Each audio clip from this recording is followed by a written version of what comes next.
Painted, painless learning.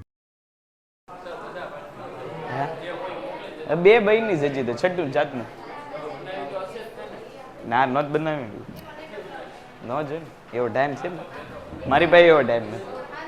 ચાલો હવે અહીંયા ધ્યાન આપો.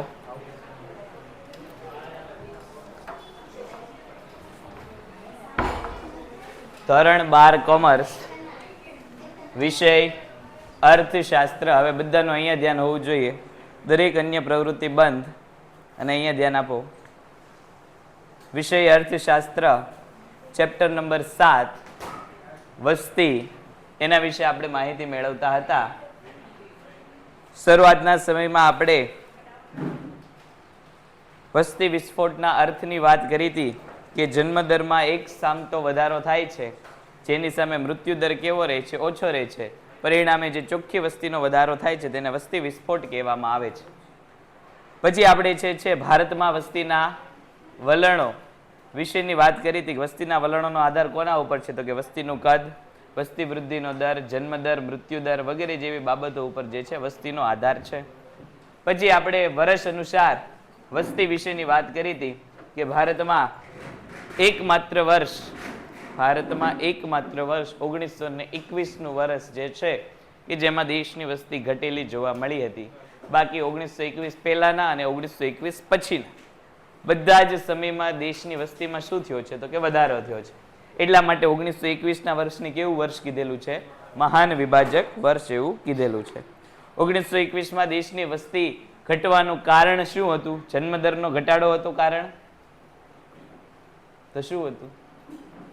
મૃત્યુદરનો વધારો વસ્તી ઘટવાનું કારણ હતું. કોલેરા, પ્લેગ જેવા રોગો જે છે એની સ્થિતિ વધુ નાજુક બનતા દેશમાં વસ્તી ઘટી હતી. પછી આપણે જે છે ભારતમાં સ્ત્રી પુરુષ વસ્તીના પ્રમાણની ચર્ચા કરી હતી કે 1901 થી 1951 થી લઈને 2011 સુધીના આંકડા આપ્યા હતા કે દેશમાં સતત અને એકધારી વસ્તી વધી છે. 36 કરોડની વસ્તી વધીને 121 કરોડ થઈ ગઈ છે. આ 36 કરોડમાં પણ અગાઉના સમયમાં પુરુષોની ભાગીદારી વધારે હતી અને 121 કરોડની દેશની વસ્તી થઈ ત્યારે પણ દેશમાં પુરુષોની ભાગીદારીમાં શું થયો છે? વધારો થયો છે. સમયાંતરે મહિલાઓની સ્થિતિ કેવી બની છે વસ્તીમાં? તો કે ઘટતી જોવા મળી છે. ભારતમાં જાતિ પ્રમાણની વાત આપણે કરી હતી. જાતિ પ્રમાણ એટલે શું? તો કે દર 1000 પુરુષોએ સ્ત્રીઓનું પ્રમાણ એટલે જાતિ પ્રમાણ. એમાં આપણે જોયું કે ભારતમાં એકમાત્ર કેરળ રાજ્ય એવું છે કે જ્યાં જાતિ પ્રમાણ કેવું છે? વધુ છે. વધુ એટલે કે 1000 પુરુષો 1084 મહિલા છે. બાકી બધી જ જગ્યાએ જાતિ પ્રમાણમાં 1000 પુરુષો સ્ત્રીઓની સંખ્યા કેવી છે? તો કે ઓછી છે. ગુજરાત અને ભારતના સંદર્ભમાં આપણે જાતિ પ્રમાણ જોયું હતું અને 2011ના આંકડા આપણે એવું કીધું હતું કે ભાઈ આ MCQમાં પૂછાઈ શકે એમ છે. 2011 પ્રમાણે ભારતમાં 1000 પુરુષોએ મહિલાનું પ્રમાણ કેટલું હતું? 940. જ્યારે એ પ્રમાણ ગુજરાત માટે કેટલું હતું? 918નું પ્રમાણ હતું. આ ઉપરાંત પછી આપણે જે છે વય જૂથ પ્રમાણે વસ્તી જોઈતી. 3 પ્રકારના વય જૂથ જોયા. 0 થી 14 વર્ષ એટલે કે બાળક વસ્તી, 15 થી 64 વર્ષ એટલે કે યુવા વસ્તી અને 65 થી વધુ એટલે કે વૃદ્ધ વસ્તી. આંકડા ઉપરથી આપણને એવું ખબર પડ્યું કે 2005ની તુલનામાં 2014માં 0 થી 14 વર્ષની વસ્તી કેવી થઈ છે? ઘટી ગઈ છે.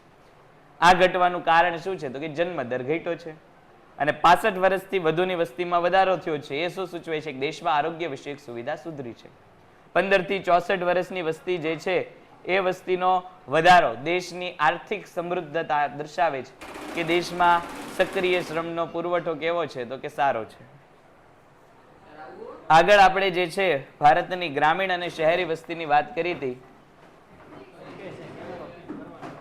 આગળ આપણે જે છે ભારતની શહેરી અને ગ્રામીણ વસ્તીની વાત કરી હતી કે જે શહેરોમાં પહેલા 10 થી 11% વસ્તી હતી તે ધીરે ધીરે હવે કેવી થઈ ગઈ છે? તો કે 32% આસપાસ દેશમાં વસ્તી શહેરોમાં વસ્તી જોવા મળે છે.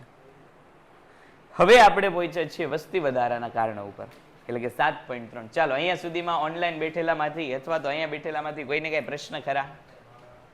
વસ્તી વધારાના કારણો સુધીમાં ચેપ્ટર નંબર 7 કોઈને કઈ પ્રશ્ન ખરા ઓનલાઈનમાંથી? ચાલો એક ના આપણને મળી ગઈ છે. બીજા કોઈને કઈ? ઓકે ચાલો તો હવે અહીંથી આપણે આગળ વધીએ. વસ્તી વધારાના કારણો. દેશમાં વસ્તી વધી. આ વસ્તી વધવા માટેના મુખ્ય કેટલા કારણ છે?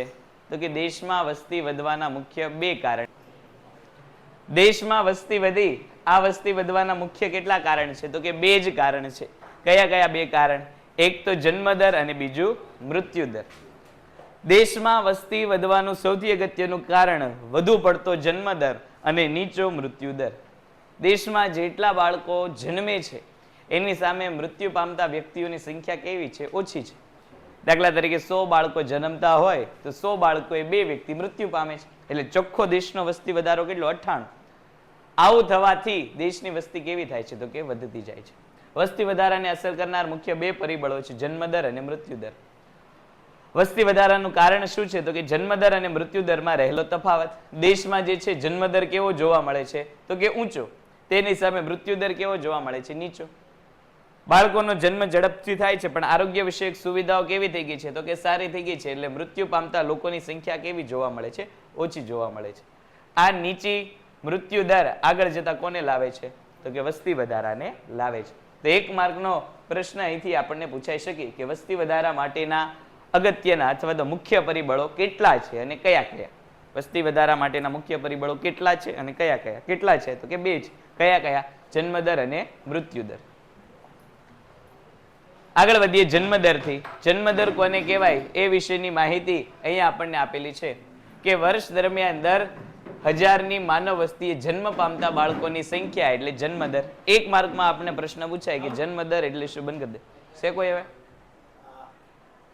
1 માર્કમાં આપણને પ્રશ્ન પૂછાય કે જન્મદર એટલે શું? તો કે 1 વર્ષ દરમિયાન દર 1000ની માનવ વસ્તીએ જન્મ લેતા બાળકોની સંખ્યા એટલે જન્મદર. 1 માર્કનો પ્રશ્ન અહીંયા આપણને પૂછાય. જન્મદર મેળવવાનું સૂત્ર 1 માર્કમાં જન્મદર માટેનું સૂત્ર પૂછાય છે.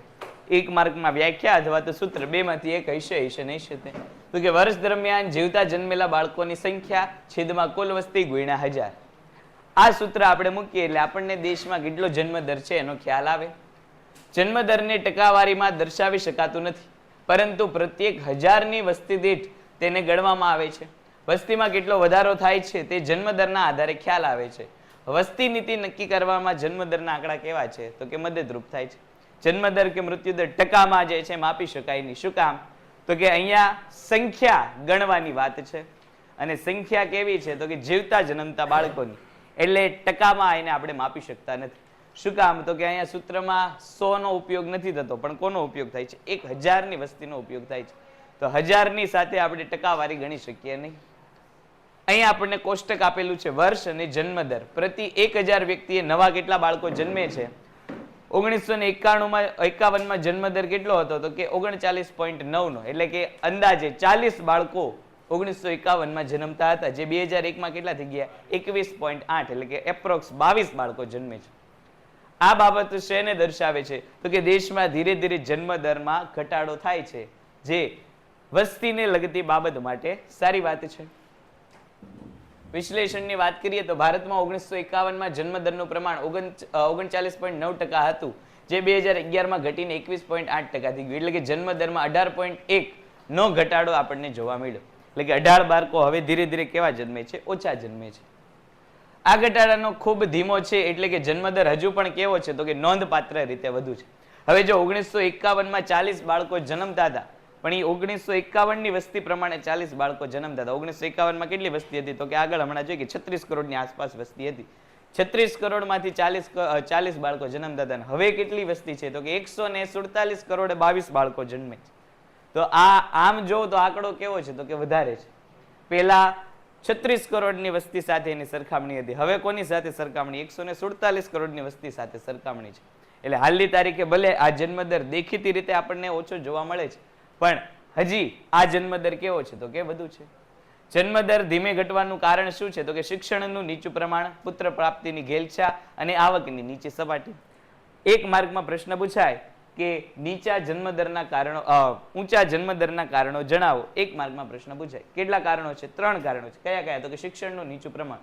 અશિક્ષિત વ્યક્તિઓને ખબર ન પડે કે કુટુંબનું કદ કેટલું રાખવું જોઈએ, કે અશિક્ષિત વ્યક્તિને જે છે એ કુટુંબ નિયોજન જેવી સુવિધા શું છે, વધુ વસ્તીથી કેવા પ્રકારની આર્થિક અને સામાજિક સમસ્યાઓ ઉદ્ભવે છે એ અશિક્ષિત લોકોને ખ્યાલ ન આવે. હવે તમે લોકો અર્થશાસ્ત્ર ભણ્યા છો એટલે ભવિષ્યમાં તમે જ્યારે આગળ લગ્ન કરશો એટલે તમને હવે ખબર પડે કે ભાઈ કુટુંબ કેવું હોવું જોઈએ, નાનું હોવું જોઈએ. આર્થિક અને સામાજિક દ્રષ્ટિએ નાનું કુટુંબ કેવું છે, યોગ્ય છે. પણ આવું ખ્યાલ જે લોકો 11-12 કોમર્સ ભણ્યા નથી એમને નો ખ્યાલ હોય. શું કામ? તો કે અશિક્ષિત વસ્તી છે. અગાઉ વાત કરી હતી એમ કે હાલની તારીખે પણ દેશમાં વસ્તીને સમસ્યા નહીં પણ વસ્તીને શું ગણવામાં આવે છે તો કે ઉપરવાળાની ભેટ માનવામાં આવે છે. એટલે આવી ભેટનો અસ્વીકાર કરવો અશિક્ષિત વ્યક્તિઓ માટે કેવો છે તો કે યોગ્ય નથી. શિક્ષિત વ્યક્તિને ખબર છે કે વસ્તી જે છે ઉપરવાળાની ભેટ નહીં પણ માનવ સર્જિત સમસ્યા છે. આવો ખ્યાલ શિક્ષિત વ્યક્તિને આવી શકે, અશિક્ષિત વ્યક્તિને ન આવે. બીજું પુત્ર પ્રાપ્તિની ગેલછા. અગાઉ વાત કરી અને આગળના ઓલામાં વાત કરી હતી કે ભારત કેવો દેશ છે તો કે પુરુષ પ્રધાન દેશ છે. પુરુષ પ્રધાન દેશ હોવાથી બાળક સ્વરૂપે એક તો પુરુષ બાળક હોવું જ જોઈએ એવી બધાની શું છે તો કે લઘુતા ગ્રંથિ છે. એટલા માટે શું થાય તો કે જ્યાં સુધી પુત્ર બાળકનું પ્રાપ્તિ ન થાય ત્યાં સુધી જે છે એ સંતાનોની ઉત્પત્તિ શરૂ રહે. પહેલો બાળકનો જન્મ થયો, મહિલા બાળક આવી, ફરી પાછું બાળક આવશે, ફરી મહિલા આવી, ફરી પાછું બાળક આવે, ફરી મહિલા બાળક આવી. એમ કરતા કરતા બાળકોની સંખ્યા વધતી રહેશે. ક્યાં સુધી વધશે તો કે જ્યાં સુધી પુરુષ બાળક નથી મળતું ત્યાં સુધી. જે આગળ જતા કોને લાવે છે? વસ્તી વધારાને લાવે છે. અને છેલ્લો મુદ્દો આવકની નીચી સપાટી. હમણાં વિસ્તારથી આપણે એના વિશે તો ભણવાનું જ છે પણ ગરીબ વ્યક્તિઓ જે છે એ વધુ વસ્તીને જે છે જવાબદારી સ્વરૂપે નહીં પણ એક મોકા સ્વરૂપે લે છે. ગરીબ વ્યક્તિઓના મતે શું છે તો કે જેટલા જાજા બાળકો એટલો એરિયા વધુ કવર કરી શકશું. આપણે અગાઉ વાત કરી હતી કે ભાઈ ગરીબ વ્યક્તિઓ જે છે એ કેવી વિચારસરણીથી બાળકોને જન્મ આપે તો કે જેટલા વધારે બાળકો હોય છે એટલા સિગ્નલ આપણે વધુ કવર કરી શકશું, એટલે આપણે મજૂરી કામ વધુ કરાવી શકશું. એટલે અહીંયા બાળકોને જે છે જવાબદારી નહીં પણ આવક સર્જનનું સાધન માનવામાં આવે છે. એટલે બાળકોની સંખ્યા કેવી હશે? વધારે હશે. બીજો મુદ્દો છે મૃત્યુદર. મૃત્યુદર માટે 1 માર્કની વ્યાખ્યા આપણને મળી કે વર્ષ દરમિયાન દર 1000ની માનવ વસ્તીએ મૃત્યુ પામતા વ્યક્તિઓની સંખ્યા એટલે મૃત્યુદર. એનું વ્યાખ્યા ઉપરથી સૂત્ર આવી ગયું. મૃત્યુદર બરાબર 1 વર્ષ દરમિયાન મૃત્યુ પામતા માણસોની સંખ્યા છેદમાં કુલ વસ્તી ગુણ્યા 1000. જેવી રીતે જન્મદરને આપણે ટકાવારીમાં દર્શાવી શકતા નથી એવી જ રીતે મૃત્યુદરને પણ ટકાવારીમાં દર્શાવી શકાય નહીં. અહીંયા આપણને 2 વર્ષના આંકડા આપેલા છે 1951 અને 2011. દર 1000 1951માં કેટલા લોકો મૃત્યુ પામતા? 27.4 એટલે કે એપ્રોક્સ 27 લોકો મૃત્યુ પામતા. આ જ આંકડો ઘટીને અત્યારે કેટલો થઈ ગયો છે? 7 વ્યક્તિઓનો થઈ ગયો છે. એટલે કે 20 વ્યક્તિઓ જે પેલા મૃત્યુ પામતા હતા હવે કેવા રહે છે તો કે જીવતા રહે છે. સામે પક્ષે જન્મદર કેવો છે? હજી વધારે છે. આ બે વચ્ચે તફાવત છે ઈ કોને લાવે છે? વસ્તી વધારાને. ભારતમાં 1951માં જે મૃત્યુ દર 27.4 હતું તે 2011માં ઘટીને 7.1 થઈ ગયું છે. એટલે કે મૃત્યુ દરમાં 20.3 નો ઘટાડો જોવા મળે છે. જન્મદરની તુલનાએ મૃત્યુદર ઝડપથી ઘટ્યો છે એની માટેના કારણો અહીંયા આપેલા છે. નીચા મૃત્યુદરના કારણો આપણને 1 માર્કમાં પૂછાય તો આ બધા નીચા મૃત્યુદર માટેના કારણો છે. આગળ આપણે 3 જે કારણ જોયા આ ઊંચા જન્મદરના કારણ હતા 1 માર્કમાં પૂછાય એવા. અહીંયા આપણને નીચા મૃત્યુદરના કારણ આપેલા છે 1 માર્કમાં પૂછાય એવા. સૌથી પહેલું કારણ શું છે તો કે દુષ્કાળ પર નિયંત્રણ. અગાઉના સમયમાં વરસાદ ન આવવાથી દુષ્કાળ પડતા અને દુષ્કાળ નહીં કારણે શું થતું તો કે લોકો મૃત્યુ પામતા. આમાંથી જે લોકોને માનવીની ભવાઈ નવલકથા વાંચી હોય કે એની સ્ટોરી સાંભળેલી હોય કે એનું પિક્ચર એ ગુજરાતીમાં બન્યું હતું, પિક્ચર જોયું હોય તો ખ્યાલ આવશે કે કેવી રીતે માનવીની ભવાઈમાં દુષ્કાળની પરિસ્થિતિનું વિવરણ કરવામાં આવેલું છે કે એટલી હદે દુષ્કાળ આવી ગયો હતો કે એક માતાએ પોતાના જ જન્મેલા બાળકને જીવતે જીવતું ખાઈ લીધું હતું. આટલી હદે દુષ્કાળની પરિસ્થિતિ હતી, ખાવા માટે કાંઈ હતું નહીં તો પોતાનું જ તે જીવતું બાળક જે છે માતા ખાઈ ગઈ. આવી પરિસ્થિતિમાં મૃત્યુદર કેવો હોય તો કે વધારે હોય. પણ હવે આવા દુષ્કાળ કેવા છે? ઓછા છે. હવે જ્યાં પાણી નથી પહોંચતું ત્યાં સરકાર નહેરો અને પાઇપલાઇનથી પાણી પહોંચાડે છે. એટલે દુષ્કાળનું કેવું થઈ ગયું છે? નિયંત્રણ આવી ગયું છે. જીવન ધોરણમાં સુધારો. અત્યારે આરોગ્ય વિષયક સુવિધાઓથી લઈને મોજ શોખની સુવિધા સુધી બધું મળે છે. આ ઉપરાંત ગરીબ વર્ગ માટે સરકાર સ્પેશિયલ સુવિધાઓ આપે છે. એટલે એમનું જીવન ધોરણ કેવું રહે છે તો કે સારું રહે છે. પૌષ્ટિક આહારની ઉપલબ્ધ થવો. સરકાર જે છે સસ્તા અનાજની દુકાન જેને આપણે રેશનની દુકાન કહીએ છીએ આ રેશનની દુકાનથી સરકાર પૌષ્ટિક ખોરાક ગરીબ વર્ગને પહોંચાડે છે. આ પૌષ્ટિક ખોરાક ખાવાથી જે છે એ વ્યક્તિ કેવો રહે છે? તંદુરસ્ત રહે છે અને પરિણામે સારું એવું જીવન લાંબા ગાળા સુધી જીવી શકે છે. તબીબી સારવાર અને સુવિધાઓ કે અત્યારના તમે પ્રાઇવેટ હોસ્પિટલ જોવો એની કરતાં પણ સરકારી હોસ્પિટલોમાં સુવિધાઓ કેવી મળે છે? વધારે મળે છે. સુવિધા તો વધારે મળે છે સાથે સાથે ખર્ચા ન થાય એટલે માટે સરકાર ઓલા અમૃતમ કાર્ડ પણ લાવી છે. એટલે તમે સારી સુવિધાનો લાભ લઈ શકો છો, પાછા તમારે પૈસા આપવાના થતા નથી. એટલે કોઈ પણ બીમારી જે છે એ સરળતાથી નાબૂદ થઈ જાય છે. એનું બેસ્ટ એક્ઝામ્પલ હમણાં કોરોના વખતે જોયું કે મોંઘી મોંઘી રસીઓ પણ સરકાર કેવી આપતા, બધાને ફ્રીમાં આપી હતી. શું કામ? તો કે જો એના પૈસા લીધા હોત તો અમીર વ્યક્તિ કોરોનાથી બચી જાત, ગરીબ વ્યક્તિનું શું થાય? એટલે સરકારે બધાને કેવી આપી? ફ્રીમાં આપી. 200 થી 250 કરોડ ને આ ડોઝ કેવા મળ્યા? તો કે ફ્રીમાં મળ્યા. આ શું સૂચવે છે? તો કે દેશમાં આરોગ્ય વિષયક સુવિધા સુધરી છે, પરિણામે દેશમાં મૃત્યુદર કેવો થયો છે? ઓછો થયો છે. તબીબી વિજ્ઞાન અને શસ્ત્રક્રિયામાં નોંધપાત્ર સંશોધન. પહેલા જે સામાન્ય રોગો થવાથી લોકો મૃત્યુ પામતા હતા, હવે કેન્સર જેવી બીમારીના પણ ઈલાજ આવી ગયા છે. એટલે નોંધપાત્ર અને મોટા ગણાતા રોગોમાં પણ લોકોનું મૃત્યુનું પ્રમાણ કેવું છે? ઓછું છે. અને છેલ્લે ચેપી રોગો પર નિયંત્રણ. હવે બાળક જન્મે એટલે અમુક અમુક મહિનાથી અને અમુક અમુક વર્ષો સુધી જન્મની સાથે જ તે રસીકરણની સુવિધા આવી ગઈ છે.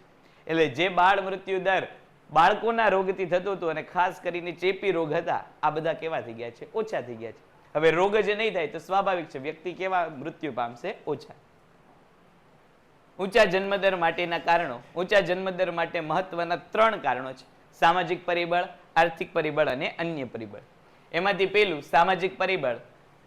જન્મદર દેશમાં ઊંચો છે. શા માટે? નવી વસ્તી સતત દેશમાં આવે છે. દેશમાં વસ્તી વધવા માટે જવાબદાર કારણ પૈકીનું પહેલું કારણ સામાજિક પરિબળ, અને એમાંનું પહેલું કારણ સાર્વત્રિક લગ્ન પ્રથા.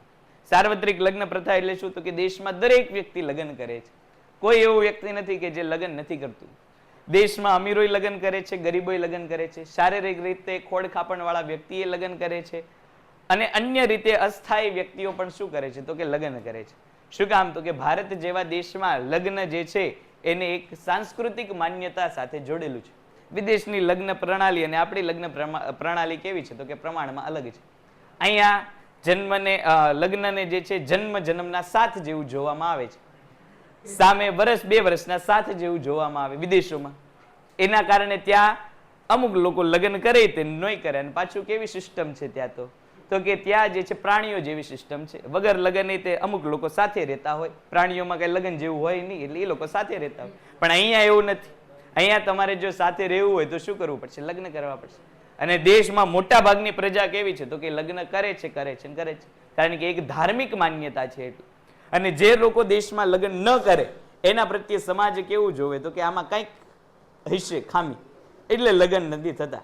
એવું કોઈ નો વિચારે આ સ્વેચ્છાએ નથી લગ્ન કરતો, પણ સીધું શું જોવામાં આવે? આમાં કંઈક ખામી હશે એટલે લગ્ન થતા નથી. આવી બધી બાબતોથી દૂર લેવા દરેક વ્યક્તિ શું કરવાનું પસંદ કરે છે? લગ્ન કરવાનું. ભારતમાં લગ્ન એ ધાર્મિક સંસ્કાર માનવામાં આવે છે. લગ્ન ન કરનાર વ્યક્તિને સમાજ શંકાની દ્રષ્ટિએ જોવામાં આવે છે. દરેક સ્ત્રી પુરુષ અતિશય રીતે દિવ્યાંગ વ્યક્તિ પણ દેશમાં શું કરે છે? લગ્ન કરે છે. વિકસિત દેશની તુલનાએ ભારતમાં લગ્નનું પ્રમાણ કેવું છે? ખૂબ ઓછું છે. આ ઊંચું પ્રમાણ આગળ જતા જન્મદરમાં શું કરે છે? વધારો કરે છે. અને આ જન્મદરથી દેશમાં શું થશે? વસ્તી વધશે. વિદેશોમાં સ્ત્રી અને પુરુષો વગર લગ્ને જીવન જીવવાનું પસંદ કરે છે, પણ ભારતમાં એવું નથી. શું કામ? તો કે એક ધાર્મિક માન્યતા છે, બીજું લગ્ન ન કરો તો શંકામાં તમે આવી જાઓ છો. એટલે આ બંને વસ્તુથી બચવા માટે દેશમાં શું કરવામાં આવે છે? લગ્ન કરવામાં આવે છે. જે લગ્ન દર આગળ જતા કોને લાવે છે? જન્મદરને. બીજો મુદ્દો છે નાની ઉંમરે લગ્ન અને વિધવા પુનઃ લગ્ન. દેશમાં કાયદો છે કે મહિલાઓ 18 વર્ષે લગ્ન કરશે અને પુરુષો 21 વર્ષે લગ્ન કરશે. પણ આ કાયદા કેવા છે? તો કે માત્ર ને માત્ર જે છે કાગળિયા ઉપર જો. પેન્ટેડ એપ્લિકેશન ધોરણ 6 થી 12 ના વિદ્યાર્થીઓ માટે અપડેટ થઈ ચૂકી છે. આ એપ્લિકેશનમાં શું છે? બધા જ વિષયના વિડીયોઝ છે. ગુજરાતની બેસ્ટ ફેકલ્ટી દ્વારા લાઈવ લેક્ચર્સ છે. આઈએમપી પ્રશ્ન છે, ટેસ્ટ સિરીઝ છે, અને ગુજરાતના તમામ વિદ્યાર્થીઓ સાથે તમે તમારી કમ્પેરિઝન કરી શકો છો. ગેમિફિકેશન છે અને બીજું ઘણું બધું. તો તમે એપ્લિકેશન ડાઉનલોડ ન કરી હોય તો ડિસ્ક્રિપ્શનમાં લિંક આપી છે. હમણાં જ પ્લે સ્ટોર ઉપર જાઓ અને એપ્લિકેશન ડાઉનલોડ કરો. ઘરે બેઠીને સરસ મજાનું ગુજરાતની જોરદાર ફેકલ્ટી સાથે ભણો, સારા માર્ક્સે પાસ થવા મળે છે. અમુક માન્યતા અને અમુક પંથના લોકો જે છે 12, 13 વર્ષે પણ લગ્ન કરવા માટે પ્રેરિત કરી દે છે. સ્ત્રી હજી 12 વર્ષની થાય ત્યાં એના લગ્ન થઈ ગયા. હજી સ્ત્રી પોતે જ તે બાલ્ય અવસ્થામાં હોય ત્યાં તો એ જે છે બીજા બાળકની માતા બની ગઈ હોય છે. એટલે નાની ઉંમરે લગ્ન થવાથી જન્મદર કેવો થઈ જાય છે? તો કે જન્મદરનું પ્રમાણ વધી જાય છે. આ ઉપરાંત હવે ધીરે ધીરે પહેલાના સમયમાં કેવું હતું? તો કે વિધવા મહિલાઓના લગ્ન નહોતા થતા, પણ હવે મહિલાઓની શોર્ટેજને કારણે વિધવાના લગ્ન થવા માંડ્યા છે. એટલે જે મહિલા પહેલા જન્મદરમાં ભાગીદારી નહોતી, કારણ કે પતિ નહોતો, એટલે એ જ મહિલાના ફરી લગ્ન થાય છે અને એ પણ જન્મદરમાં શું કરે છે? ભાગીદારી આપે છે, જે આગળ જતા કોને લાવે છે? વસ્તી વધારાને લાવે છે. કાયદો હોવા છતાં હજુ પણ ઘણા વિસ્તારોમાં બાળ લગ્ન જોવા મળે છે. નાની ઉંમરે લગ્ન થવાને કારણે સ્ત્રીઓનો પ્રજનન કાળ લાંબો રહે છે, પરિણામે બાળકોની સંખ્યા વધે છે. વિધવા પુનઃલગ્ન અને કાયદેસર અને સ્વીકાર્ય હોવાથી તેનો વ્યાપ પણ વધ્યો છે. તેથી પુનઃલગ્નમાં પણ જન્મદરમાં શું જોવા મળે છે? વધારો. પછીનો મુદ્દો, જેટલું લગ્ન વધારે કરશે એટલે વસ્તી કેવી આવશે? વધુ આવશે. એ પછી કહું. પછીનો મુદ્દો, આ મુદ્દા નંબર 3, પુત્ર પ્રાપ્તિની ઘેલછા.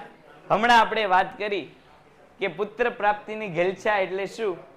તો કે દેશમાં પુત્ર પ્રાપ્તિની ઘેલછા એટલે શું? તો કે દેશ કેવો છે? પુરુષ પ્રધાન દેશ છે.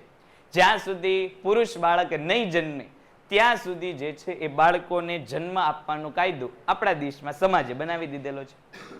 2, 4, 5, 6 મહિલા બાળક હોય છતાં પણ સમાજમાં શું હોય? તો કે કુટુંબ એવું વિચારે કે હજી કદાચ આગળ બાળક જે છે એનો જન્મ થાય અને કદાચ આપણને પુરુષ બાળક મળી જાય. આ પરિસ્થિતિમાં શું થાય છે? તો કે પુરુષ બાળકની ઈચ્છાએ મહિલા બાળકોનો જે છે એ પ્રમાણમાં વિસ્તાર જોવા મળે છે, જે જન્મદરમાં શું કરે છે? વધારો કરે છે. ભારતીય સમાજ પુરુષ પ્રધાન હોવાથી પુત્રને પુત્રી કરતા વધારે મહત્વ આપવામાં આવ્યું છે. પુત્ર પ્રાધાન્યના મુખ્ય 3 કારણ છે. પેલું ધાર્મિક માન્યતા. પૂ નામના નર્કમાંથી તારે તે પુત્ર. દરેક ધર્મમાં એવી માન્યતા છે કે જો સમાજનો અને કુટુંબનો ઉદ્ધાર કરવો હોય તો સમાજ અને કુટુંબનો ઉદ્ધાર કોણ કરી શકે? તો કે પુરુષ કરી શકે. એ જન્મથી લઈને અંતિમ ક્રિયા સુધીમાં વ્યક્તિ સ્વજનો મૃત્યુ પામે તો પણ મોટા ભાગની કામગીરી કોને કરવાની હોય છે? પુરુષોએ કરવાની હોય છે. એટલે જન્મમાં આર્થિક સહારો બને એ માટે પુત્રની ઈચ્છા, અને મૃત્યુ પછી જે છે એ યોગ્ય વ્યવસ્થા થઈ જાય એ માટે પણ પુત્રની ઈચ્છા થતી હોય છે. આ માટે દેશમાં જ્યાં સુધી પુત્ર ન આવે ત્યાં સુધી બાળકોની સંખ્યા વધતી રહે છે. કુટુંબમાં વંશાવલીને આગળ વધારવા માટે પુત્રની આવશ્યકતા છે. મેં કીધું ને કે આપણા દેશમાં એવું માને કે જો પુત્ર હોય તો જ વંશ આગળ વધે. રાજા મહારાજાના ખાનદાન વાળા રહ્યા એટલે વંશ તો વધારવા પડે પાછા, કારણ કે આપણો વંશ ન વધે તો પાછું દેશને કેટલું નુકસાન થાય, એટલે પુત્ર પાછા જોઈએ. વૃદ્ધાવસ્થામાં આર્થિક સહારો પુત્ર પાસેથી મેળવવાની અપેક્ષા છે. આ 3 કારણોને લીધે દેશમાં શું જોવા મળે છે? પુત્રની ઈચ્છા જોવા મળે છે. ઉપરયુક્ત 3 કારણોસર કેટલાક કુટુંબો પુત્રની ઘેલછામાં ઘણી પુત્રીઓને જન્મ આપે છે, જેથી કુટુંબનું કદ કેવું જોવા મળે છે? વધુ જોવા મળે છે. પછી સંયુક્ત કુટુંબ પ્રથા. હવે આપણા દેશમાં કેવું છે? તો કે લોકો સંયુક્ત કુટુંબમાં રહે છે. સંયુક્ત કુટુંબ એટલે શું? તો કે ત્યાં કાકા દાદા બધા એક સાથે રહેતા હોય. હવે એવા કુટુંબમાં કે જ્યાં સંયુક્ત રીતે રહેવામાં આવે છે ત્યાં બાળકોનો ઉછેર જે છે એ બધા જ લોકો વચ્ચે કેવો થઈ જાય? તો કે વેચાઈ જાય. બાળકને મોટું કરવાની જવાબદારી એક દંપતીની ન રહેતા આખા કુટુંબની થઈ જાય. એટલે બાળક જે છે એવા સમયમાં જવાબદારી રહેતું નથી. હવે દાખલા તરીકે એક જ દંપતી હોય, 10,000 રૂપિયા બંને ભેગા થઈને કમાતા હોય તો એવી પરિસ્થિતિમાં બાળકનો ઉછેર કરવો કેવો છે? મુશ્કેલ છે. પણ સંયુક્ત કુટુંબમાં રહેતા હોય, ઘરમાં કમાવાવાળા 4-5 જણા હોય, પછી ભલે બધા 10-10, 12-12 હજાર કમાતા હોય પણ કુટુંબની આવક કેવી થઈ જાય? તો કે વધી જાય. તો આવી સંયુક્ત કુટુંબ પ્રથામાં બાળકના જન્મ થવાથી ખર્ચમાં જે છે એ શું થઈ જાય છે? વેચણી થઈ જાય છે. અને બાળકને સાચવવા વાળા વ્યક્તિઓ પણ કેવા થઈ જાય છે? વધી જાય છે. એટલે સંયુક્ત કુટુંબ પ્રથામાં જે છે બાળકોની સંખ્યા વધુ જોવા મળે. ખાસ કરીને ગ્રામીણ વિસ્તારમાં સંયુક્ત કુટુંબ પ્રથા વ્યાપક પ્રમાણમાં જોવા મળે છે. બાળકના ઉછેરની આર્થિક જવાબદારી આખા કુટુંબના સભ્યો વચ્ચે વેચાઈ જાય છે. તેથી બાળક કુટુંબ માટે બોજારૂપ બનતું નથી. પરિણામે લોકો વધારે બાળકો પેદા કરવામાં કચવાટ કરતા નથી, જેથી જન્મદર કેવો રહે છે? તો કે વધારે રહે છે. કારણ કે હવે બાળકને મોટું કરવાનો એનો અભ્યાસમાં અને રોજગારી સુધી અને છેલ્લે લગ્ન થાય એ બધાનો ખર્ચો એક દંપતીએ નહીં પણ આખા કુટુંબે ઉપાડવાનો છે. અને કુટુંબની આવક કેવી હોય? તો કે વધારે. બધા ભેગા થઈને કમાતા હોય એટલે એ લોકોની ભલે ઓછી આવક હોય પણ કૌટુંબિક આવક કેવી દેખાય? તો કે વધારે. આ સંયુક્ત કુટુંબના કારણે આર્થિક બોજો ન હોવાથી વધુ બાળકો જન્મે તો કુટુંબને જે છે કોઈ નુકસાન થતું નથી. આગળ વધીએ. બીજો મુદ્દો છે આર્થિક પરિબળો. શિક્ષણનું નીચું પ્રમાણ. આપણા દેશમાં આજે પણ ઘણા લોકો માનસિક રીતે જે શિક્ષણનો અભાવ ધરાવે છે અથવા તો શિક્ષણ છે પણ અમુક પ્રકારની ધાર્મિક માન્યતાઓથી જોડાયેલા છે, એ દેશમાં વસ્તીને જે છે એ સમસ્યા ન જોતા ધાર્મિક માન્યતાઓ સાથે જોડી દે અને દેશમાં મહિલાઓને જે છે આર્થિક અધિકાર ન આપે પણ મહિલાઓને માત્ર ને માત્ર શેનું કામ કરવાનું છે એની જવાબદારી નક્કી કરે કે મહિલાઓએ ઘરનું કામ કરવાનું છે અને બાળકોને જન્મ આપવાના છે. એ જ બે કામ અમુક પ્રકારના પંથના લોકો માનતા હોય છે. અને આ જ માન્યતાને કારણે દેશમાં શું જોવા મળે છે તો કે વધુ વસ્તી. કારણ તો કે શિક્ષણનું પ્રમાણ કેવું છે? નીચું છે. શિક્ષણ અને વસ્તી વૃદ્ધિ વચ્ચે જટિલ સંબંધ છે, ખાસ કરીને સ્ત્રી શિક્ષણ સાથે. હવે જ્યાં સ્ત્રી પોતે શિક્ષિત નહીં હોય ત્યાં બાળકોની સંખ્યા કેવી હશે? વધારે હશે. શિક્ષિત સ્ત્રીઓને જે છે એ બાળક કેટલા હોવા જોઈએ, કુટુંબ કેટલું હોવું જોઈએ એનો ખ્યાલ હોય. અને પાછી શિક્ષિત સ્ત્રી કેવી હશે તો કે રોજગારીમાં પણ ભાગીદારી કરતી હશે. એટલે એ પોતે આર્થિક ઉપાર્જન માટે જે છે એ પણ કામ કરતી હોય. એવી પરિસ્થિતિમાં વધુ બાળકો સંભાળવા સ્ત્રી અને પુરુષ બંને માટે કેવા થઈ જાય? મુશ્કેલ થઈ જાય. એટલે સામાન્ય રીતે ત્યાં કુટુંબમાં બાળકોની સંખ્યા કેવી જોવા મળે? ઓછી. પણ જ્યાં અભણ સ્ત્રી છે, અશિક્ષિત સ્ત્રી છે, એને ઘરના કામ સિવાય કાંઈ કામ બીજું છે નહીં, તો એવી જગ્યાએ બાળકોનું પ્રમાણ કેવું જોવા મળે? વધારે. કારણ કે એને કુટુંબ નિયોજન કે ઓછા બાળકોનું મહત્વ ખ્યાલ હોતો નથી. ઓછું શિક્ષણ હોવાને કારણે નાના કુટુંબના મહત્વની સમજૂતી બનતી નથી. નિરક્ષર સ્ત્રીઓ વધુ બાળકોને જન્મ આપે છે, જ્યારે શિક્ષિત સ્ત્રીઓમાં બાળકોની સંખ્યા કેવી જોવા મળે છે? ઓછી. હવે તમે જો કે આમ જાનવરોના આધારે આપણે આ સમજી શકીએ. જો સિંહના બચ્ચા હોય કેવા હોય? ઓછા હોય. પણ ઘેટા બકરા કેવા હોય? તો કે એક ઝુંડમાં હોય. સિંહ જે છે પોતાના છોકરાને તાકાતવર બનાવે. શું કામ? તો કે એના છોકરાની સંખ્યા કેવી? ઓછી. ઘેટા બકરા વાળા એ તો ગમે ને આ વયા જતા હોય. શું કામ? તો કે સંખ્યા વધારે છે. એટલે ઓછું નાનું કુટુંબ હશે, બાળકોની સંખ્યા ઓછી હશે તો બાળકનો વિકાસ કેવો થશે? વધારે થશે. પણ જ્યાં બાળકોની સંખ્યા જ વધારે છે ત્યાં માતા પિતા પોતે જ તે કન્ફ્યુઝ થઈ જશે કોને આગળ વધારવાનું કોને ન વધારે. એટલે બાળકો કેવા રહેશે તો કે પ્રમાણમાં અવિકસિત અવસ્થામાં રહેશે. જે આગળ જતા કોને લાવશે તો કે વસ્તી વધારાને અને ગરીબી અને બેરોજગારીને. પ્રાથમિક શિક્ષણ, માધ્યમિક શિક્ષણ અને ઉચ્ચ શિક્ષણ વાળા મહિલાઓની બાળકની સંખ્યા કેવી હોય છે? અલગ અલગ હોય છે. જે સાવ અશિક્ષિત મહિલા હોય એમાં બાળકોની સંખ્યા વધારે હોય. એનથી ઓછા બાળકોને જન્મ કોણ આપે તો કે પ્રાથમિક શિક્ષણ મેળવેલું હોય. એનથી ઓછા બાળકોને જન્મ કોણ આપે તો કે માધ્યમિક. એનથી ઓછા બાળકોને કોણ તો કે ઉચ્ચતર માધ્યમિક. અને જે બહુ વધારે ભણી લે એને ખબર પડી જાય કે લગ્નમાં કાંઈ રાખ્યું છે એની, તો લગ્ન જ ન કરાય. સ્ત્રી અને પુરુષ બંને બહુ ભણીને બહુ જ્ઞાનની વ્યક્તિ બની જાય એટલે ધીરે ધીરે લગ્ન અને સામાજિક જીવનથી કેવા થઈ જાય? દૂર થઈ જાય. એ દેશ માટે કેવું છે તો કે એ પણ દેશ માટે પાછું આમ જો તો અત્યારની પરિસ્થિતિમાં સારું છે કે જેટલા ઓછા લગ્ન થશે એટલે જન્મદર પાછો કેવો થશે તો કે ઘટશે. નિરક્ષરતા અને અલ્પ શિક્ષણ ભારતમાં જન્મદર ઊંચો રાખે છે. મેં વાત કરી કે હાલની તારીખે પણ લોકો પાસે શિક્ષણનો અભાવ છે, પણ ધાર્મિક માન્યતાઓના ભાગરૂપે શું થાય છે તો કે વધુ બાળકો જે છે એને જન્મ આપવા માટે લોકો પ્રેરાય છે. અને પાછું સમાજ પણ શું છે તો કે સમાજ જે છે એ ધાર્મિક કારણોસર વધુ બાળકો આવે એમાં પાછા દખલ કરતા નથી. અગાઉ મેં વાત કરી એમ કે અત્યારની પ્રજા, મોટાભાગની અશિક્ષિત પ્રજા વસ્તીને સમસ્યા સ્વરૂપ માનતી જ નથી. શું માને છે? એ તો ઉપરવાળાની ભેટ. તો આ ઉપરવાળાની ભેટ ગળીને જેટલી ભેટ આવે એટલી સ્વીકાર્યા રાખે. શું કામ? તો કે પોતે અશિક્ષિત છે. અલ્પ શિક્ષણ અને નિરક્ષરતા એ આગળ જતા શું લાવે છે તો કે ભેટ કરતા કરતા વધુ વસ્તી લાવે છે. અને આ વધુ વસ્તી આગળ જતા ગરીબી અને બેરોજગારીમાં વધારો કરે છે. બીજો મુદ્દો આવકની નીચી સપાટી. જો હમણાં આપણે વાત કરી કે ગરીબ વ્યક્તિઓ જે છે એ ગરીબ વ્યક્તિઓ ઓછા બાળકો હોય તો એના માટે સમસ્યા છે. વધુ બાળકો હોવા એ એમના માટે શું છે તો કે એક પ્રકારની તક છે. શેની તક છે તો કે કમાવાની. નીચી આવક ધરાવતા કુટુંબોમાં બાળકોને આર્થિક બોજા કરતા ભવિષ્યની સહાયક માનવામાં આવે છે. ઝાઝા હાથ રળિયામણાના વિચારથી વધારે બાળકો હોવા લાભદાયક છે. નાના બાળકો પણ પરિવારની આવકમાં યોગદાન આપે છે, જેમ કે ચાની લારી, હોટલોમાં કામ કરીને. અને જ્યાં એનથી નાના હોય ત્યાં લોકો શું કરે તો કે સિગ્નલે ઊભા રહીને પૈસા માંગતા હોય. એટલે નાનપણથી જ તે એને તો ખબર જ છે ગરીબ લોકોને કાને કઈ ભણાવવાનો છે નહીં, સિગ્નલે મોકલી દઈશું જે 2-5-10 રૂપિયા આવ્યા. અને આપણું મને પાછું એવું છે કે નાના બાળકો જોઈએ તો આપણે એને 2-5-10 રૂપિયા આપી દઈએ. શું કામ? તો કે એ લોકોને ખબર છે કે આ નાના બાળકના મોઢાના પૈસા આપે છે. એટલે એ લોકો શું કરે તો કે વધુમાં વધુ નાના બાળકોને જે છે એ આવા કામમાં જોડાય. આ ઉપરાંત સેજ બાળક મોટું થાય એટલે મજૂરી કામમાં એને મૂકી દે. મજૂરી કામમાં મૂકી દે એટલે ત્યાંથી એને આવક આવે. એટલે એમના માટે વધુ બાળક હોવા એ શું છે તો કે ઝાઝા હાથ રળિયામણા જેવું છે. જેટલા વધુ બાળક હશે એટલું ઓછી આવક પણ કેવી આ લાવશે તો કે ભેગા કરીને વધુ લાવશે. આ આર્થિક કારણોસર દેશમાં શું જોવા મળે છે? વસ્તી વધારો જોવા. હમણાં 5-10 મિનિટ બંધ કરીએ એટલે ઠંડો રહે વાતાવરણ. પછીનો મુદ્દો બાળ મૃત્યુ દરનું ઊંચું પ્રમાણ. દેશમાં વધુ બાળકોને જન્મ આપવા પાછળનું એક કારણ શું છે? તો કે બાળ મૃત્યુ દર છે.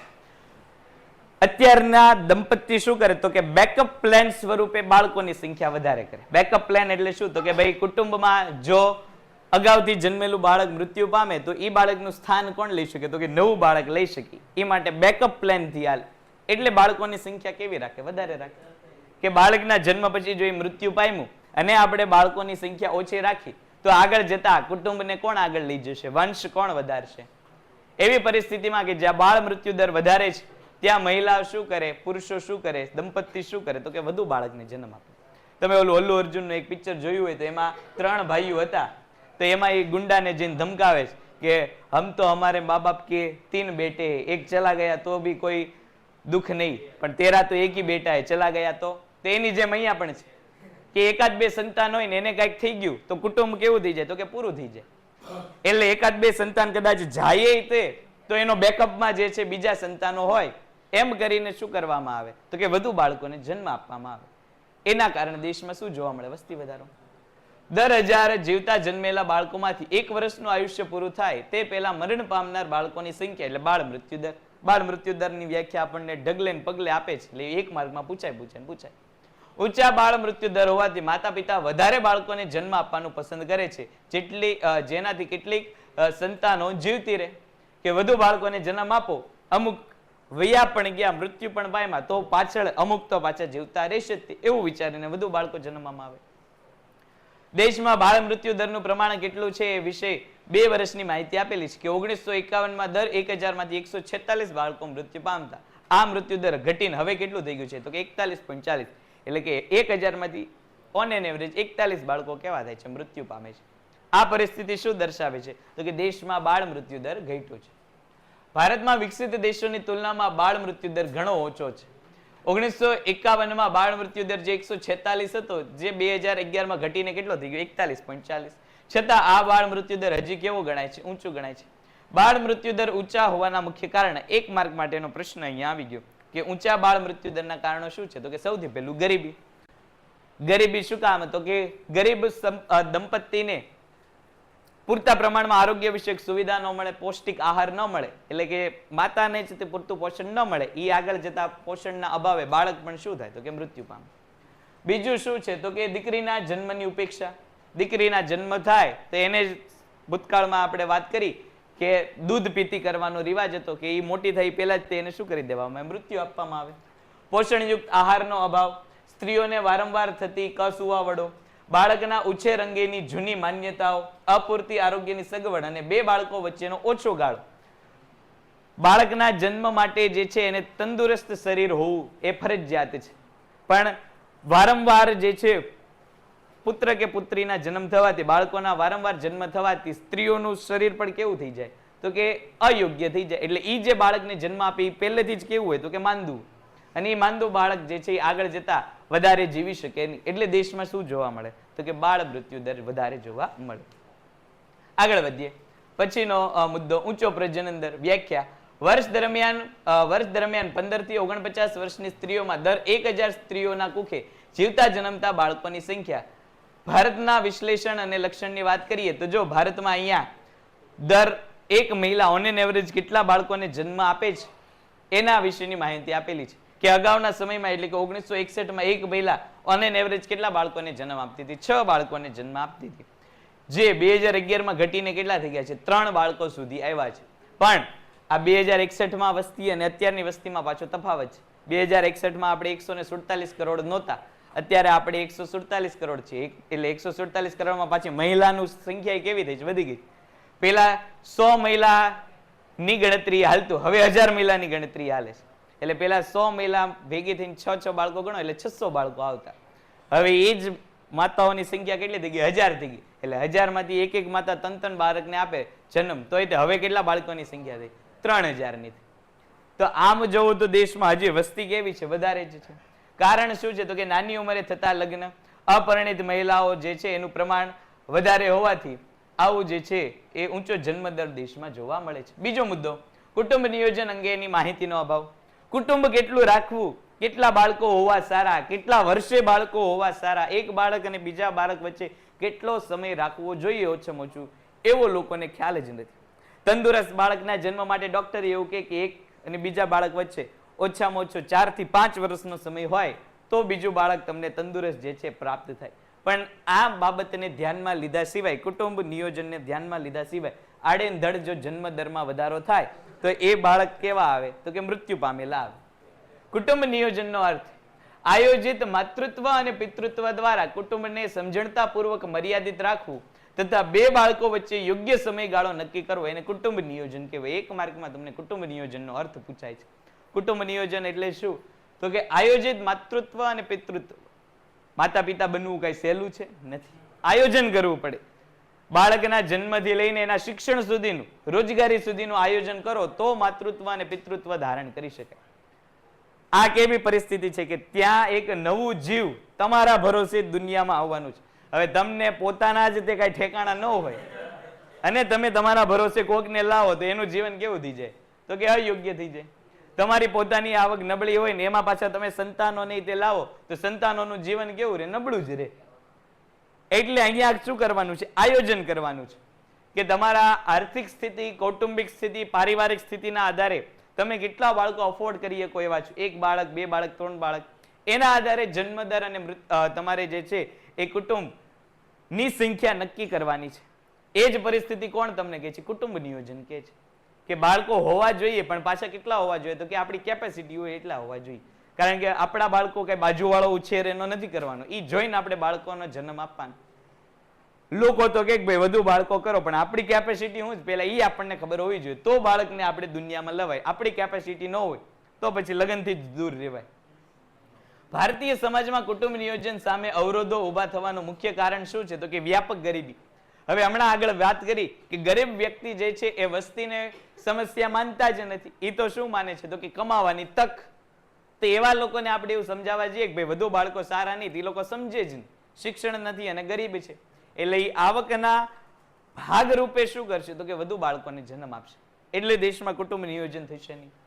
સામાજિક રીત રિવાજો અને ધાર્મિક માન્યતાઓ. હમણાં વાત કરી કે ભાઈ મોટા ભાગનો પુરુષ પ્રધાન દેશમાં શું માનવામાં આવે તો કે પુરુષ બાળક હોવું જોઈએ, જોઈએ.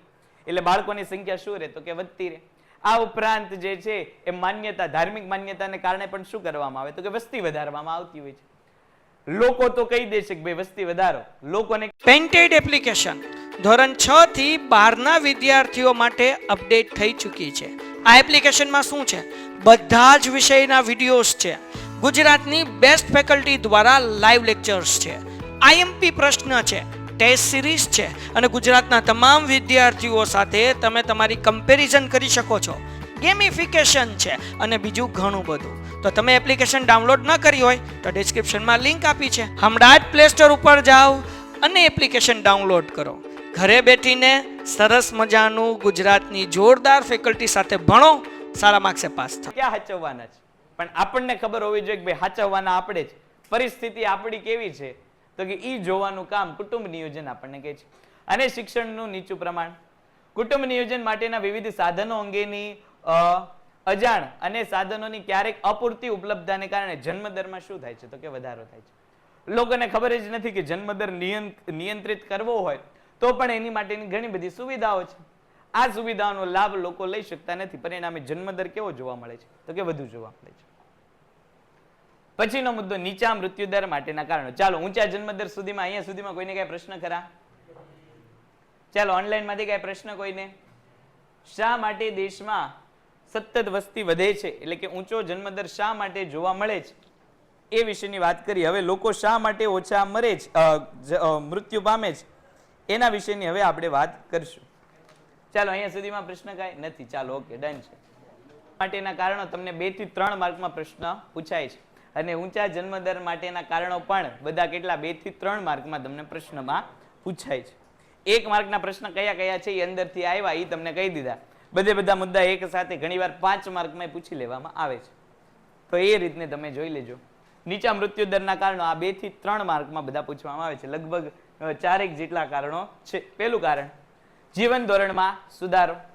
આર્થિક વિકાસ થવાથી લોકોની આવકમાં વધારો થયો છે. ગુણવત્તાવાળું અનાજ, સારું રહેઠાણ, આરોગ્ય જાળવણી અને શિક્ષણની સુવિધા વધી છે. પરિણામે મૃત્યુદરમાં શું થયો છે તો કે ઘટાડો થયો. લોકો શિક્ષિત થયા છે એટલે લોકોને ખબર પડી ગઈ કે ભાઈ ગંભીર પ્રકારની બીમારીઓનું ઘરગથ્થુ ઉપચાર ન કરાય. એના કારણે શું થાય તો કે એના કારણે જે છે એ મૃત્યુ દર વધે. હમણાં 2-4 દિવસ પહેલા એક ઇન્સ્ટાગ્રામમાં રીલ જોતો હતો, એટલે આમ ફની રીલ હતી, કહું છું. એમાં એક વ્યક્તિ કંઈક પોતાના મિત્રને મળવા ગયો તો એને એમ કીધું કે ભાઈ મને છાતીનો દુખાવો છે એમ. તો ઓલો અણઆવડતમાં નવડા, એ તો ગેસ હોય, એમાં કાંઈ ચિંતાની વાત નથી. અશિક્ષણ એટલે એ કે એ તો ગેસ. તો બીજા દિવસે એને ઘરે જાય ત્યાં ઓલો મૃત્યુ પામેલો હોય. તો ઓલો બીજાને પૂછે કે શું થયું? એ કે હાર્ટ એટેક આવતો હતો ને એક અશિક્ષિત વ્યક્તિ એવું કીધું કે આ તો ગેસ છે. તને વધારે ખબર છે તો તારી પાસે રાખ. કે હાર્ટ એટેક આવતો હતો અને અશિક્ષાને કારણે શું કીધું તો કે આ ભાઈ ગેસ છે એવું કહી દીધું. તો જો આવી રીતે અશિક્ષિત વ્યક્તિઓ મૃત્યુ દરમાં શું કરે છે તો કે વધારો કરે છે. પણ શિક્ષિત વ્યક્તિઓને ખબર પડે કે કોઈ પણ બીમારી જે છે એ ઘરગથ્થુ ઉપચાર સારા, પણ ક્યારે? જ્યારે સ્થિતિ આઉટ ઓફ કંટ્રોલ ન હોય ત્યારે. નાની નાની બીમારીઓ ઘરે જે છે એ આપણે સોલ્વ કરી શકીએ. અમુક ગંભીર બીમારીઓ માટે આપણે ડોક્ટર પાસે જવું જ જોઈએ, પણ આવું શિક્ષણ શિક્ષિત વ્યક્તિઓ પાસે હોય, અશિક્ષિત વ્યક્તિઓ પાસે આવું શિક્ષણ હોય નહીં, જે આગળ જતા કોને લાવે? ઊંચા મૃત્યુદર. પણ ધીરે ધીરે જેમ જેમ શિક્ષણની સુવિધાઓમાં વધારો થાય છે, આરોગ્ય વિષયક સુવિધાઓમાં વધારો થાય છે, તેમ તેમ દેશમાં શું થાય છે? મૃત્યુદરમાં ઘટાડો થાય છે. આગળ વધીએ. બીજો મુદ્દો, રોગચાળા પરનું નિયંત્રણ. 20મી સદી સુધીમાં પ્રારંભમાં પ્લેગ, શીતળા, ક્ષય, મેલેરિયા વગેરે જેવા જીવલેણ રોગોને કારણે મૃત્યુદર ઊંચો હતો. પરંતુ 20મી સદીના અંત સુધીમાં મેડિકલ ક્ષેત્રે થયેલી પ્રગતિ, રોગ પ્રતિકારક રસીઓની શોધ ને કારણે મોટા ભાગના રોગો કેવા થઈ ગયા? અંકુશિત થઈ ગયા. હમણાં વાત કરીને કે બાળકના જન્મ સમયથી જ તે અમુક સમય એને શું કરવામાં આવે તો કે રસીકરણ આપી જ દેવામાં આવે છે. એટલે કે આ જે બધા રોગો કે જેના કારણે પેલા લોકો મૃત્યુ પામતા હતા, આ રોગો ધીરે ધીરે કેવા થઈ ગયા છે? નાબૂદ થઈ ગયા છે. તમે જો આપણે આ એક જ જનરેશનની અંદર પોલિયો નાબૂદ આખા દેશમાંથી કરી દીધો છે. આખા દેશમાં 1% પણ ઓછી વસ્તી એવી હશે જે પોલિયોની ભોગ બનેલી છે. ક્ષય જેવા, પ્લેગ જેવા, શીતળા જેવા રોગો બધા જ આપણે કેવા કરી દીધા છે? એક જ જનરેશનની અંદર પૂરા કરી દીધા છે. એટલે આવનારી જનરેશન આ બધા રોગોથી અપરિચિત હશે. આપણી જનરેશનમાં હજી, તમારી જનરેશનમાં હજી આવા રોગો કંઈક ખૂણે ખાચરે જોવા મળશે, પણ આવનારી જનરેશન કેવી હશે? આ બધા જ રોગોથી મુક્ત થશે. કારણ કે ધીરે ધીરે રસીકરણ અને દવાઓની સુવિધામાં શું થઈ ગયું છે? વધારો થઈ ગયો છે. હવે રોગ થશે જ નહીં તો મૃત્યુ નહીં થાય, અને મૃત્યુ નહીં થાય એટલે મૃત્યુ દરમાં ઘટાડો થશે. પછીનો મુદ્દો, દુષ્કાળ પર અંકુશ. હમણાં આપણે ઓલું માનવીની ભવાઈની વાત કરી કે દુષ્કાળ આવતા એટલે લોકો કેવા રહેતા તો કે ભૂખથી પીડાતા, અને આગળ જતા ભૂખથી પીડાયેલા લોકો મૃત્યુ પામતા. એમાં અલગ અલગ જગ્યાએ ફોડકા નીકળે અને એ આગળ જતા જતા જે છે પાકી જાય ને એ પાક આખા શરીરમાં ફેલાય ને પછી બાળકનું મૃત્યુ થાય. દુષ્કાળ પર અંકુશ. વૈજ્ઞાનિક અને ટેકનોલોજી દ્વારા દુષ્કાળ પર નિયંત્રણ આવ્યું છે. 1966 પછી હરિયાળી ક્રાંતિથી અનાજનું ઉત્પાદન વધ્યું છે, અને એક વિસ્તારમાં અછત થાય ત્યારે બીજા વિસ્તારમાંથી અનાજની હેરફેર શક્ય બને છે. પરિણામે જે પેલા ભૂખમરાને કારણે મૃત્યુ પામતા એ લોકોની હવે સંખ્યા કેવી થઈ ગઈ છે? ઘટી ગઈ છે. તમે જો ઉત્તરાખંડની અત્યારની સ્થિતિ બધા લોકો વાકેફ છે, ત્યાં દુષ્કાળ નથી પણ પૂરની પરિસ્થિતિ છે. પણ આવી પૂરની પરિસ્થિતિમાં ત્યાં મૃત્યુ દરના આંકડા હજી આપણી સુધી સામે આવતા નથી. એનો અર્થ એ કે મૃત્યુ દર ત્યાં કેવો છે તો કે નિયંત્રિત કરેલો છે. ભલે લોકોના ઘર જે છે એ તણાઈ ગયા છે, લોકોની રહેવાની સુવિધા યોગ્ય નથી, તો એમને શું કરેલું છે? એ જગ્યાથી લઈને બીજી જગ્યાએ લઈ લીધા છે. પહેલાના સમયમાં હેલિકોપ્ટરની સુવિધાઓ નહોતી, હવે હેલિકોપ્ટરથી એક જગ્યાએથી સરળતાથી બીજી જગ્યાએ લઈ જવામાં આવે છે. દેશની પાસે પુષ્કળ અનાજ છે એટલે દેશ શું કરે છે તો કે ફ્રીમાં એવા લોકો કે જે આવી મહામારીનો ભોગ બનતા હોય છે એમને ફ્રીમાં અનાજ જે છે પૂરું પાડે છે. કોરોનાની પરિસ્થિતિમાં જો કે આમ રેશનની દુકાનમાંથી અનાજ કોને મળે તો કે રેશન કાર્ડ વાળાને જ મળે, પણ કોરોનામાં સરકારે બધાને ફ્રીમાં આપી દીધા હતા અનાજ. કે જે દુકાનને આવે બધાને શું કરવાનું તો કે અનાજ આપી દેવાનું. શું કામ તો કે મહામારીની પરિસ્થિતિ છે, લોકોની આવક ઘટી ગઈ છે, આવક ન મળવાથી લોકો ભૂખા ન મરે એ માટે સરકારે હોલસેલમાં બધાને ફ્રીમાં અનાજ આપી દીધું. એવી જ પરિસ્થિતિ દરેક જગ્યાએ થાય છે. એટલે જે પેલા ભૂખમરાની પરિસ્થિતિને કારણે મૃત્યુ દર ઊંચો રહેતો, આ મૃત્યુ દર હવે કેવો થઈ ગયો છે? ઘટી ગયો છે. આગળ વધીએ. કુદરતી આપત્તિઓ સામે રક્ષણ અને વાહન વ્યવહારની સગવડ. હવે આપણી પાસે અગાઉથી પ્રિડિક્ટેબલ એટલે કે અગાઉથી આપણે જે છે એ ક્યારે કેવા પ્રકારની પરિસ્થિતિ સર્જાય એનો ખ્યાલ આવે છે. હવે આપણી સેના NDRF તમે લોકોએ નામ સાંભળેલું હોય છે. સરકારે એક આખો વિભાગ જ તે આવી જે છે પ્રવૃત્તિ માટે ઊભો કરી દીધેલો છે કે આ લોકો શું કરે તો કે જ્યાં પણ અયોગ્ય કુદરતી કે માનવ સર્જિત સમસ્યાઓ સર્જાય ત્યાં જઈને લોકો બચાવવાનું કામ કરે છે. તમે જો થોડા દિવસ પહેલા તમે જોયું હોય તો ખ્યાલ આવી ગયો કે ભાઈ સેટેલાઇટ થી બધું મેપિંગ કરતા હતા એટલે ખબર પડી કે ભાઈ ગુજરાતની આસપાસ 3 પ્રકારની સિસ્ટમ સક્રિય છે. આ સિસ્ટમને કારણે શું થઈ શકે તો કે ગુજરાતના તટીય વિસ્તાર છે ત્યાં ભારે વરસાદ અને વાવાઝોડાની પરિસ્થિતિ આવી શકે. હમણાં સુધી 21-22 ના દિવસે ભાવનગરમાં રેડ એલર્ટ આપ્યું હતું અને 21-22 વરસાદી સારો એવો હતો અને પ્રમાણમાં હવાઈ કેવી હતી તો કે નોર્મલ કરતા વધુ સ્પીડથી ચાલતી હતી. તો હવે આવી બધી આગાહી અગાઉથી થઈ જાય છે કે આ ક્યારે વરસાદ વધારે આવશે, ક્યારે ભૂકંપ આવી શકે એમ છે, ક્યારે જે છે એ વાવાઝોડું આવી શકે એમ છે.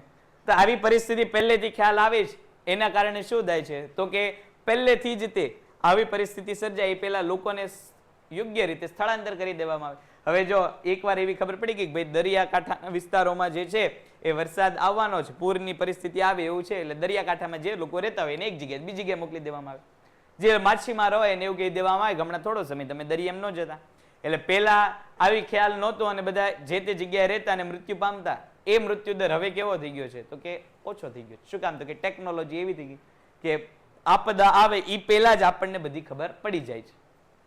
અગાઉ ધરતીકંપ, સુનામી, ભૂસ્ખલન, અતિવૃષ્ટિ, અનાવૃષ્ટિ જેવી આપત્તિઓથી ઊંચો મૃત્યુદર જોવા મળ્યો હતો. પણ આજે શું થઈ ગયું છે તો કે ઝડપી વાહન વ્યવહાર અને સંદેશા વ્યવહાર, તાત્કાલિક અનાજ, દવા અને જરૂરી સગવડો વગેરે જેવી વસ્તુ સરળતાથી મળી જાય છે. પરિણામે કુદરતી આપત્તિઓ દરમિયાન મૃત્યુદર કેવો થઈ ગયો છે? ઘટી ગયો છે. તમે મચ્છુ ડેમ વાળી ઘટના જોઈ કદાચ, તમે તો હશોય નહીં ત્યારે, પણ મચ્છુ ડેમ તૂટ્યો એના કારણે જે છે આસપાસના વિસ્તારોમાં મૃત્યુદર કેવો જોવા મળ્યો? વધારે જોવા મળ્યો. હવે જો ત્યારે આપણી પાસે એટલી સારી સુવિધા નહોતી કે ડેમ ક્યારે તૂટશે ક્યારે નહીં તૂટે એનું મેપિંગ આપણે નહોતા કરી શકતા. પણ એ ડેમ તૂટ્યો એના 1 કે 2 દિવસ પહેલા અમેરિકાને ખબર પડી ગઈ હતી કે ભારતમાં મચ્છુ ડેમ તૂટવાનો. પણ એ લોકોએ આપણને કીધું નહીં, કારણ કે એની પાસે એવી ટેકનોલોજી હતી. એ લોકોને ખ્યાલ હતો કે આ ડેમ જે છે 2-3 દિવસમાં તૂટી જશે. જો એને આપણને એ સમયે કહી દીધું હોત તો આસપાસના વિસ્તારમાં રહેતા લોકોને આપણે અલગ જગ્યા લઈ ગયા હોત. પણ એ લોકોએ આપણને એવું કીધું ને કે ડેમ તૂટવાનો, ને આપણી પાસે એવી એ સમયે સુવિધા નહોતી એટલે ડેમ તૂટી ગયો અને લોકો મૃત્યુ પામ્યા. પણ જો આપણી પાસે એ સમયે એવી સુવિધા હોત કે આપણને અગાઉથી ખબર પડી જાત કે ડેમ તૂટવાનો છે તો અગાઉથી જ તે આસપાસના લોકોને શું કરી દેવામાં આવે? ખાલી કરીને અન્ય જગ્યાએ લઈ જવામાં આવે. પણ આવું થાય ક્યારે? જ્યારે ટેકનોલોજીમાં સુધારો થાય ત્યારે. હવે આપણને એવો ખ્યાલ આવી જાય કારણ કે હવે આપણી ટેકનોલોજી સારી છે. પણ અગાઉના સમયમાં આવી ટેકનોલોજી નહોતી એટલે મૃત્યુદર કેવા રહેતા? વધારે રહેતા. આગળ વધીએ પછીના મુદ્દા ઉપર, વસ્તી નિયંત્રણના ઉપાયો. ચાલો, અહીંયા સુધીમાં કોઈને કઈ પ્રશ્ન ખરા? તો આ વસ્તી નિયંત્રણના ઉપાયો જે છે એ હવે આપણે નેક્સ્ટ લેક્ચરમાં રાખશું. વસ્તી નિયંત્રણના ઉપાયો. વિચાર એવો છે કે સાહેબ આ પાડશે તો આપણે આ રવિવારે ચેપ્ટર નંબર 1 થી 6 માટે MCQ ની જે વાત કરી હતી એ માટેની પ્રવૃત્તિ કરશું. લગભગ સાહેબ એવું કહેતા હતા કે હજી બહુ પૂરતી વાત નથી થઈ. આ રવિવારે કે નહીતર પછી સોમવાર મંગળવારે તમને પણ ઓનલાઈન માધ્યમમાં જોડી દેવાના રહેશું. ઓનલાઈન વાળા તો ઓનલાઈન જ હશે. તમને લોકોને પણ હજી પાક્કું નથી, હજી પાક્કું નથી એમ કહું છું. જો હા પાડશે તો તમારે પણ ઓનલાઈન જોડાઈ જવાનું રવિવારે. હા પાડશે તો, કારણ કે અહીંયા બીજા પાછા લેક્ચર ચાલતા હોય, સ્ટુડિયો પાછા આપણે કેમેરાને એવું થોડુંક મર્યાદિત છે એટલે બીજા લેક્ચરની વચ્ચે આપણું સેટઅપ ન થાય.